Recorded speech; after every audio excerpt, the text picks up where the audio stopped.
Bonjour, je suis Nathan Schettino, étudiant en deuxième année à l'ESTP Dijon.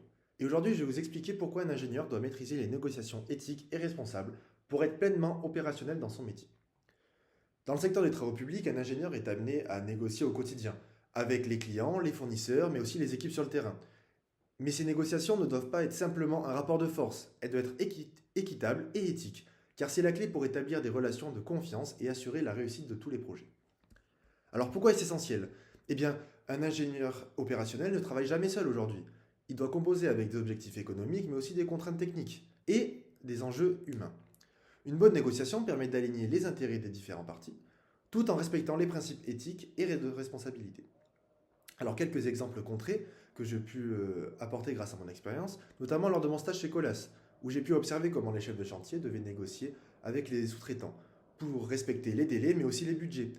Une négociation éthique implique de ne pas chercher uniquement le prix le plus bas, mais aussi de garantir des conditions de travail acceptables et une relation durable avec les partenaires.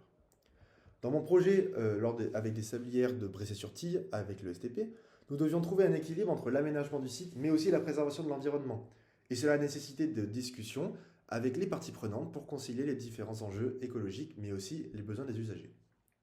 Et enfin, aujourd'hui, je suis pompier volontaire à Dijon.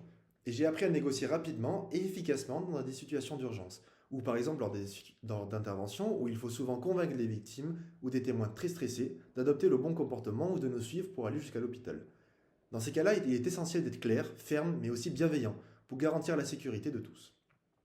En résumé, un ingénieur performant ne se contente pas d'apporter des solutions techniques. Il doit aussi savoir négocier avec éthique et responsabilité pour assurer des collaborations durables et des projets réussis.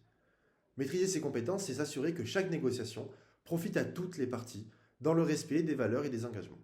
Merci pour votre attention.